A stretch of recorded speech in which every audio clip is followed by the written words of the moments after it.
कल की सुबह थी। चाइना बॉर्डर के पास एक फ्लैग मीटिंग हो रही थी। चाइनीज ऑफिसर ने इंडियन कमांडर से कहा, आप अपने उस सोल्जर को वापस बुला लीजिए जो रात में सफेद घोड़े पर हमारी साइड आ जाता है। इंडियन ऑफिसर हल्का सा मुस्कुराए क्योंकि वो जानते थे उस डायरेक्शन में ना कोई पेट्रोल था और ना ही किसी सोल्जर के पास कोई घोड़ा था। लेकिन एक सोल्जर जरूर था, एक मरा हुआ सोल्जर जिसने मरने के बाद भी अपनी ड्यूटी नहीं छोड़ी। आज हम बात करने जा रहे हैं एक ऐसे सोल्जर की जो 1968 में मर गया लेकिन आज भी इंडिया की बॉर्डर की रक्षा कर रहा है। ये कहानी है बाबा हरभजन सिंह की।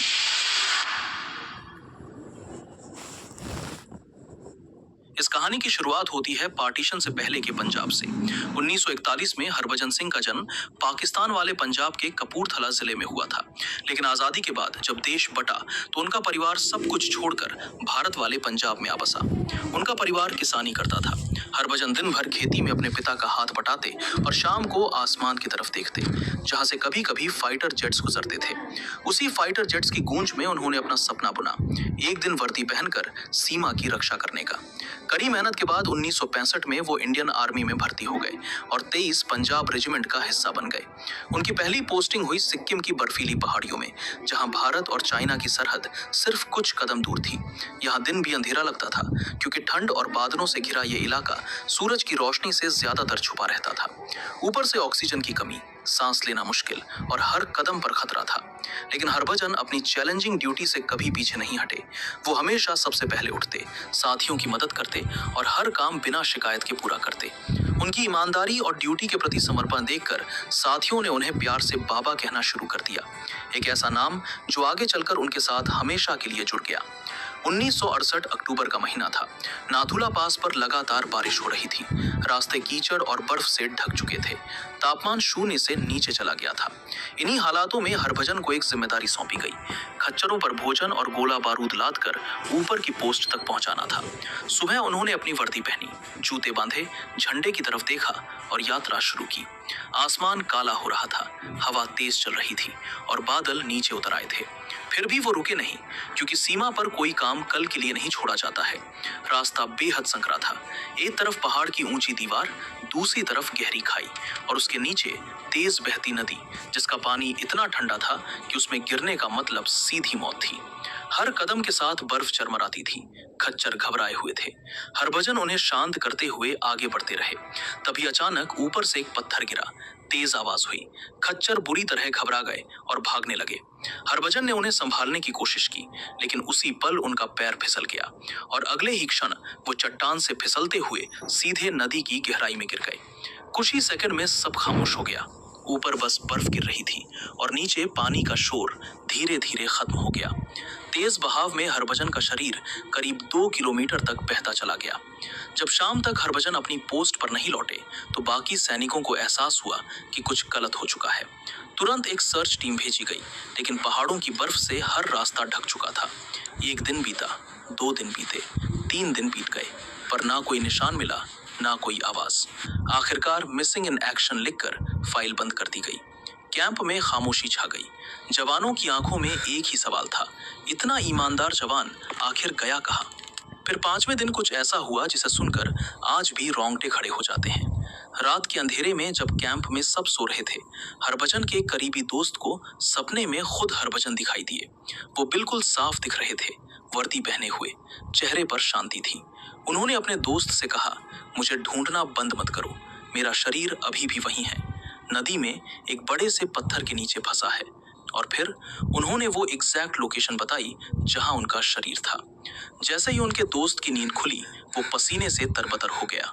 उसे यकीन नहीं हो रहा था लेकिन सपना इतना साफ था कि उसने बिना देर किए अफसरों को सब कुछ बता दिया। शुरू में किसी ने यकीन नहीं किया लेकिन जब उसने एक एक डिटेल बताई तो एक सर्च टीम दोबारा भेजी गई और यही चमत्कार हुआ।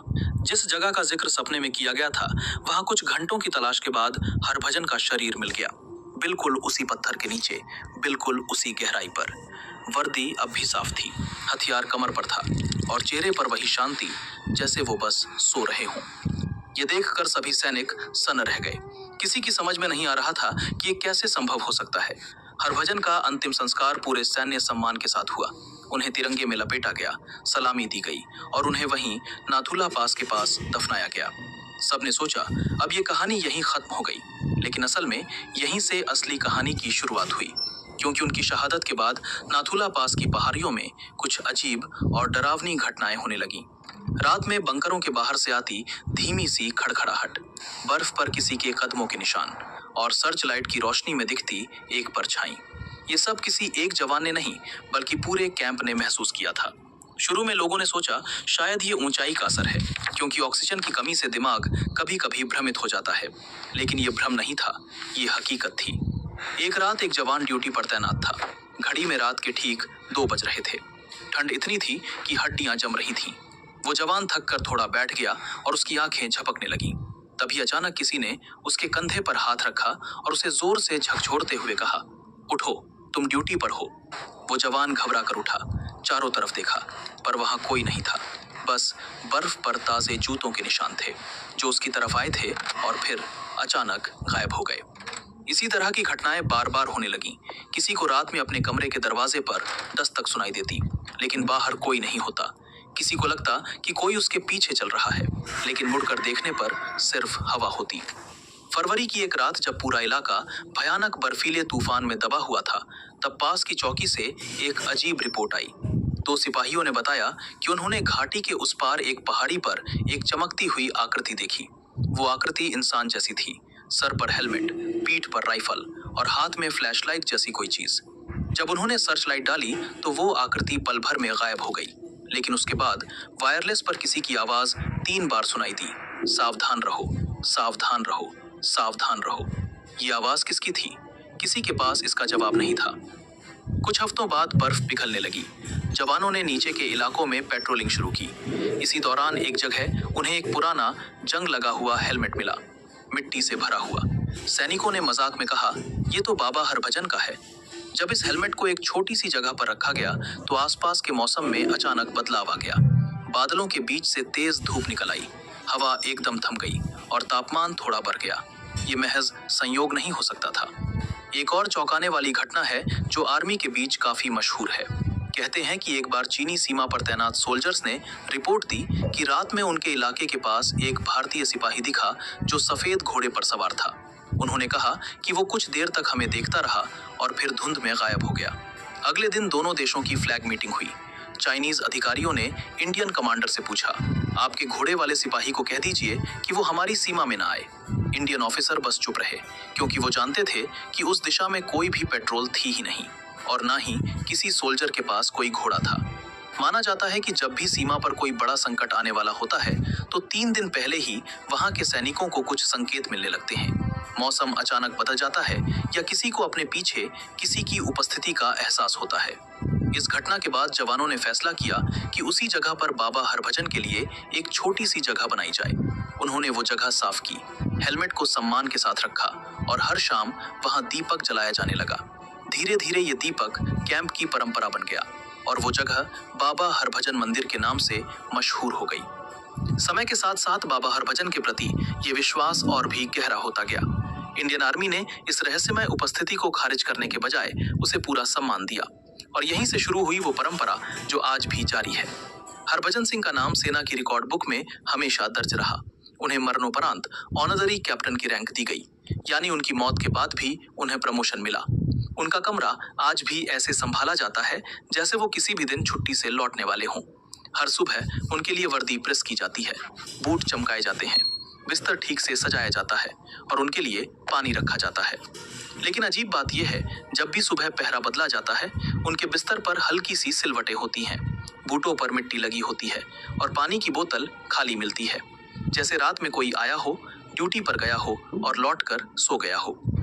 हर साल सितंबर के महीने में बाबा हरभजन सिंह को 2 महीने की एनुअल लीव दी जाती थी। उनका सामान, तस्वीर, वर्दी और मेडल्स एक ट्रेन के फर्स्ट क्लास डिब्बे में भेजे जाते। न्यू जलपाईगुड़ी से कपूरथला तक पूरी जर्नी में उनके लिए एक सीट रिजर्व रहती और उस सीट पर कोई नहीं बैठता था। 2 महीने बाद यही सामान वापस भेजा जाता और सेना के रिकॉर्ड में लिखा जाता, बाबा हरभजन सिंह ने अपनी एनुअल लीव पूरी की और ड्यूटी पर वापस लौट गए। उनके नाम की सैलरी भी हर महीने दी जाती थी, जो उनके परिवार तक पहुंचाई जाती थी। ये सिर्फ एक परंपरा नहीं थी, ये इंडियन आर्मी का अपने शहीद के प्रति सम्मान था। लेकिन 2017 में कुछ ऐसा हुआ जिसने इस पूरी परंपरा को हिलाकर रख दिया। कुछ लोगों ने इसे अंधविश्वास कहकर इसका विरोध किया। अदालत में याचिका दाखिल हुई। तर्क दिया गया कि सेना को धार्मिक आस्था से अलग रखा जाना चाहिए और ये भी कहा गया कि एक मृत व्यक्ति को सैलरी देना और छुट्टी पर भेजना तर्कसंगत नहीं है। कोर्ट में सुनवाई हुई और फिर फैसला आया, बाबा हरभजन सिंह को छुट्टी पर भेजने की परंपरा रोक दी जाए। मंदिर को भी कुछ समय के लिए बंद कर दिया गया। सैनिकों को यह फैसला गलत लगा, लेकिन ऑर्डर सेना का हिस्सा होता है, इसलिए सब चुप रहे, पर अंदर से हर कोई टूट चुका था। फिर वही सर्दी आई, दिसंबर 2017। नाथुला पास पर भारी बर्फबारी शुरू हो गई। जब मंदिर बंद था, तभी अचानक अजीब घटनाएं होने लगीं। एक रात गश्त पर निकले जवानों ने देखा, मंदिर की दिशा में एक हल्का सा प्रकाश दिख रहा है। जब वो पास पहुंचे तो हैरान रह गए। वो दीपक जो महीनों से बुझा हुआ था, अब तेज लौ के साथ जल रहा था। मंदिर के गेट तक जाते हुए ताजे पैरों के निशान मिले, चौड़े बूटों के निशान, बिल्कुल आर्मी बूट्स जैसे, जो सीधे मंदिर की तरफ जा रहे थे। ये देखकर सभी जवानों की रूह कांप गई। कुछ ही दिनों में मामला सेना के सीनियर अफसरों तक पहुंच गया। आखिरकार फैसला बदला गया, मंदिर दोबारा खोल दिया गया, परंपरा फिर से शुरू की गई। तब से आज तक हर जवान अपनी पोस्ट पर जाने से पहले मंदिर जाता है, बाबा हरभजन से प्रार्थना करता है और फिर सीमा पर खड़ा होता है। चाहे दुनिया माने या ना माने, चाहे विज्ञान इसे स्वीकार करे या ना करे, लेकिन भारत चीन बॉर्डर पर तैनात हर सिपाही ये जानता है, बाबा हरभजन आज भी ड्यूटी पर हैं और आज भी हर खतरे से पहले चेतावनी देते हैं। ये है बाबा हरभजन सिंह की कहानी, भारत के असली घोस्ट सोल्जर की कहानी, जिसने ये साबित कर दिया कि सच्ची देशभक्ति जन्म और मृत्यु की सीमाओं से परे होती है। दोस्तों, अगर ये वीडियो आपको पसंद आया हो तो वीडियो को एक लाइक जरूर करें और चैनल को भी सब्सक्राइब करें। हम ऐसे ही वीडियो हर